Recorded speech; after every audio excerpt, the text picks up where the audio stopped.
On va déjà tester si ça fonctionne. Oh ouais. Yes! Salut les amis, j'espère que vous allez bien. Aujourd'hui on se retrouve pour une nouvelle vidéo et on va poursuivre sur notre drifteuse.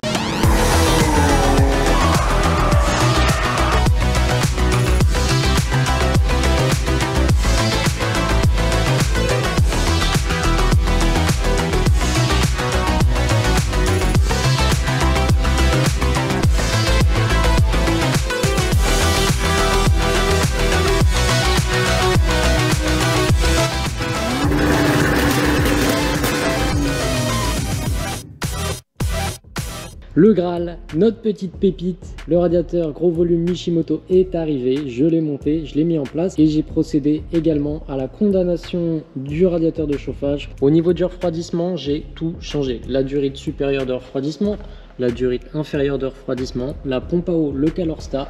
J'ai mis en place notre magnifique nouveau radiateur Mishimoto et puis j'ai changé donc le vase d'expansion également.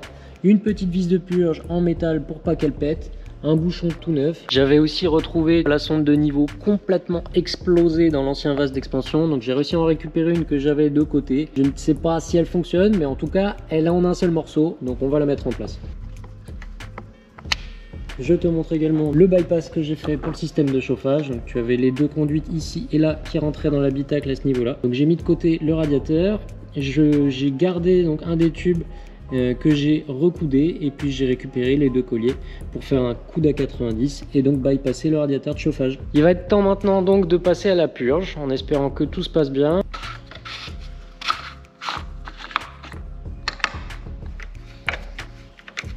Hop.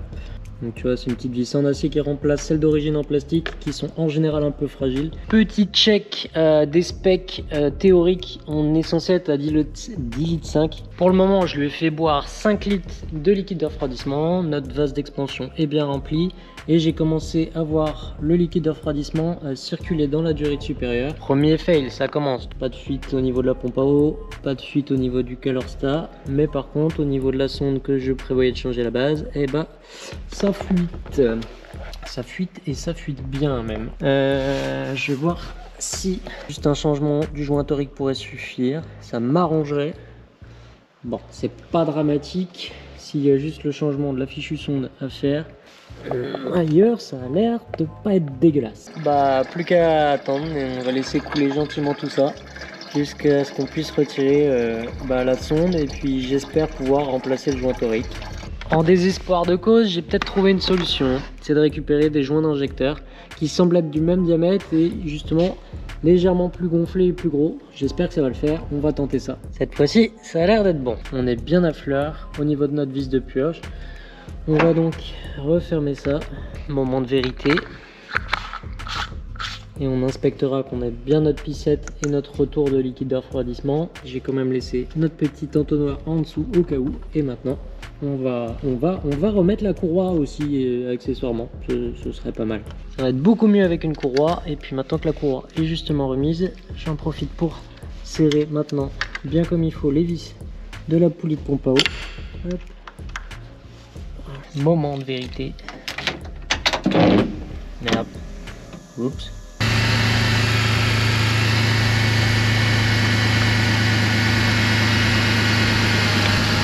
C'est pas mal.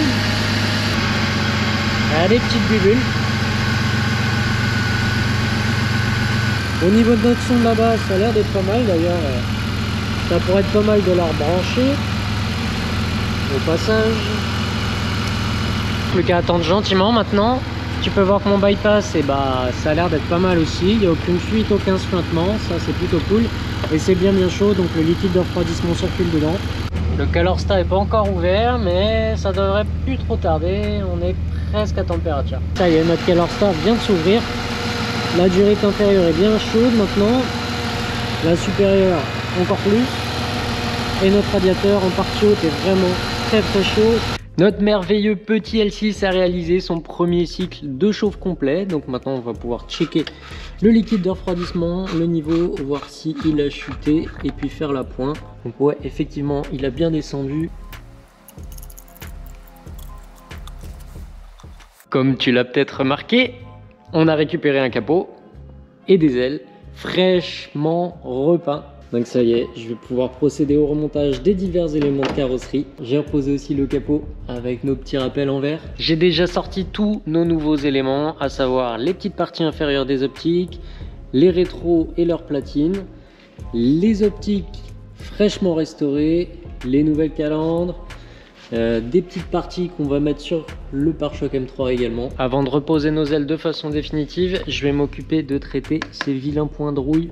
Même si c'est qu'un début, même sort pour ce côté-là, voilà, pas du grand art, mais au moins ça empêchera la corrosion de revenir. Les ailes sont intégralement remontées, ça y est, tout est fixé, y compris les pare-boues que j'ai remis en place. Donc voilà, pour cette partie-là, c'est tout bon.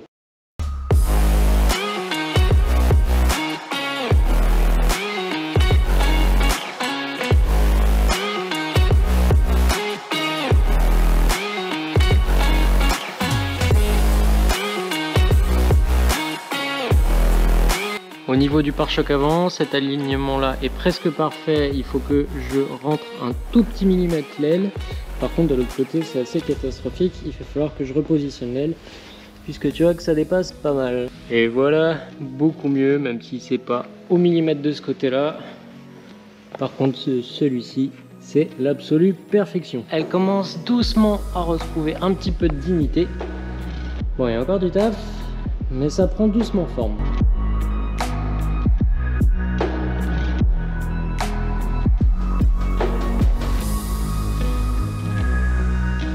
Ça y est, elle est terminée, intégralement remontée. Magnifique. Ça change tout. Les rétros M3 posés. Je vais te montrer comment je les ai fixés au niveau de l'intérieur. Je nous ai mis des petites vis comme ça avec des supports.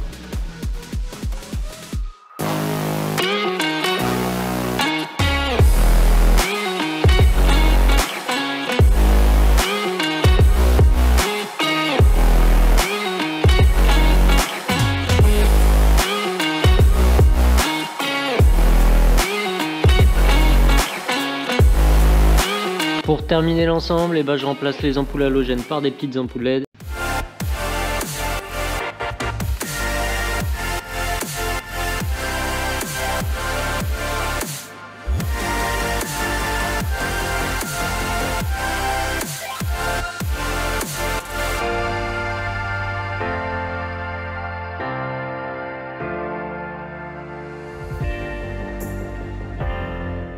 J'ai poursuivi un petit peu nos ajustements, ici maintenant c'est nickel, c'est revu.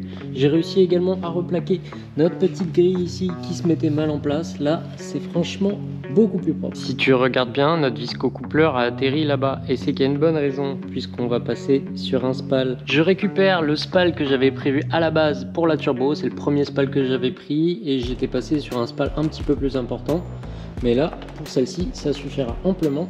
Et ça va venir remplacer donc notre visco-coupleur. J'ai placé le spal, je l'ai mis le plus haut possible du radiateur. Quand la chauffe et le calarsa vient à s'ouvrir, et bien la partie qui va chauffer en premier lieu, c'est la partie haute. Donc il vaut mieux le placer le plus haut possible. J'ai mis les petits patins de protection sur le radiateur que tu peux apercevoir. Et maintenant, je vais rapprocher simplement les fixations pour pouvoir le serrer.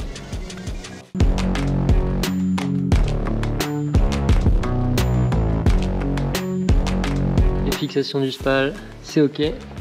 Maintenant on va pouvoir procéder à son câblage. Alors pour ça, un peu le même principe que sur la turbo, à la différence que on va pas pouvoir récupérer la régulation du spal d'origine puisqu'il n'y en a pas. Le 12 volts lui reste permanent dans tous les cas, donc pas le choix, on va devoir caler un interrupteur ou alors associer ça à un relais. J'avoue que un peu la flemme. J'ai bien peut-être une solution assez atypique mais qui pourrait être sympa, et on va voir si ça le fait. Est-ce que ça va bien être piloté, est-ce que notre fusil va griller ou pas instantanément. On va voir ça tout de suite. On va déjà tester si ça fonctionne.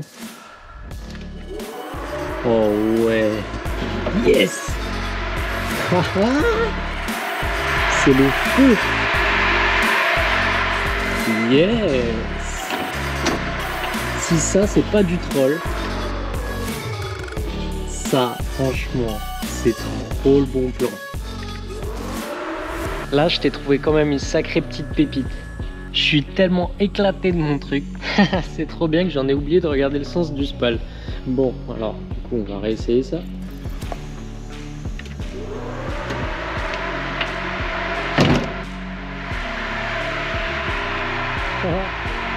Au bon sens en plus. Incroyable.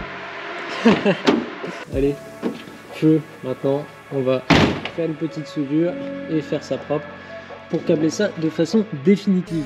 Voilà, ça y est, c'est soudé, c'est posé avec des colliers de serrage. J'ai mis une gaine thermo sur chacun des conducteurs. Maintenant, on va retester ça, s'assurer que tout fonctionne toujours correctement.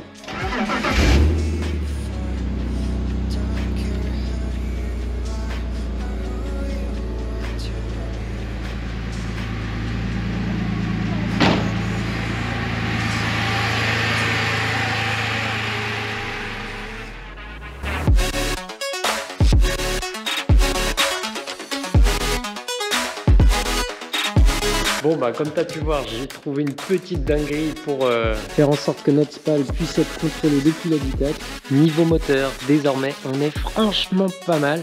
Il restera deux petites choses. Notre pompe à essence a changé, notre filtre à essence a changé. Et une dernière petite chose, c'est la vilaine solénoïde pleine de rouille là que je voudrais rendre un petit peu plus propre. J'ai également subtilement avancé avec la pose des deuxième rail pour le siège, cette fois-ci passager, donc nos baquets sont désormais à la même hauteur, donc ça c'est nickel. Et puis j'ai posé également nos harnais. On est au top du top, les harnais sont définitivement fixés partout, c'est nickel. Je les ai pré-réglés côté passager comme côté conducteur.